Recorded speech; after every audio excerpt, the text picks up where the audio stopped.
In this video, we're going to be talking about super red bristlenose pleco breeding. And we're going to be diving into the tank behind me where I've set it up specifically for that reason. So let's go ahead and dive in.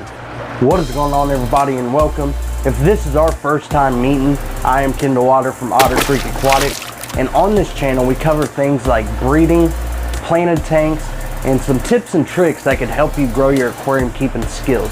So if you're into any of those topics or the aquarium hobby, then please go ahead and consider subscribing and hitting that bell so you don't miss any of my upcoming weekly videos.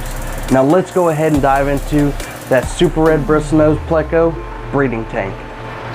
So we're just gonna go ahead and break the tank down from the ground up. So for the substrate, you want to use kind of a softer substrate because super red bristlenose plecos do spend a lot of time on the bottom of the tank.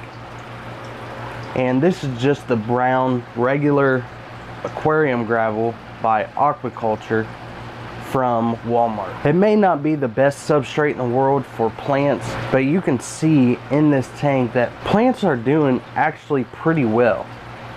And I will have to give credit to the plecos for that and their large amounts of waste that have really helped these plants to take off. The super red bristlenose pleco is an Ancistrus pleco, and they also like to spawn in caves.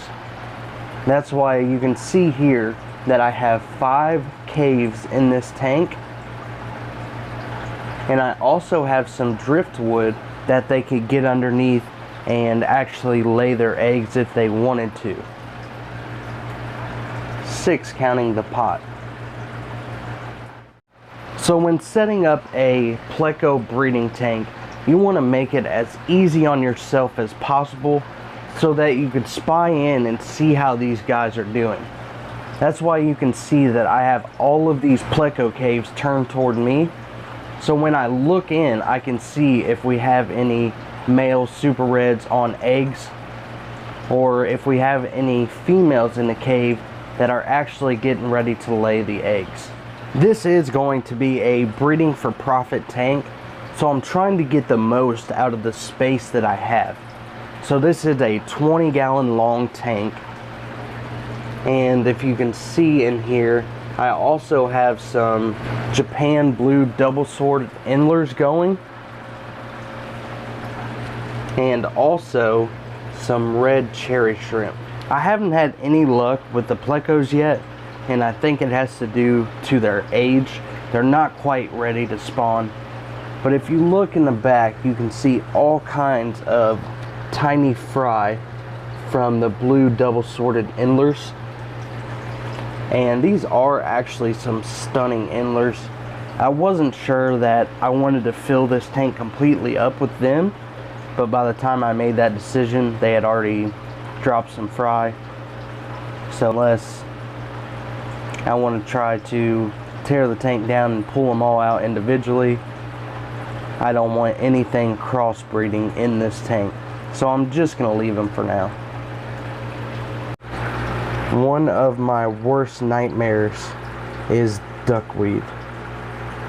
And I actually got this duckweed from my local fish club auction. I brought some plants home and I washed them off in the sink really well, but somehow there was still duckweed on them and it just completely exploded in this tank. And if you can see there on the intake sponge, it is just all sucked up in there. So I'm gonna have to get that guy out and try to get it cleaned up. As far as the cherry shrimp goes, I've had quite a bit of success with them.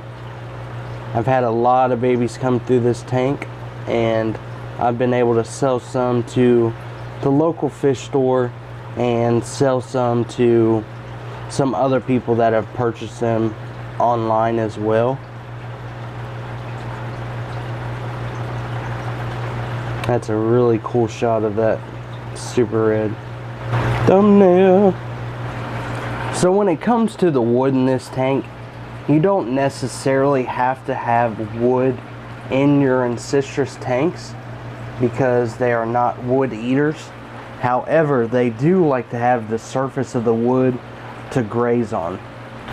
My biggest struggle so far in this aquarium is these ram's horn snails. And the reason for this is because they will actually get so packed in these Pleco caves that the Plecos can't even get in them. So I'm constantly have to pull these ram's horn snails out and either put them into another tank or try to get rid of them. So one of the biggest reasons I wanted to show you guys this tank is because I want to track the progress of it.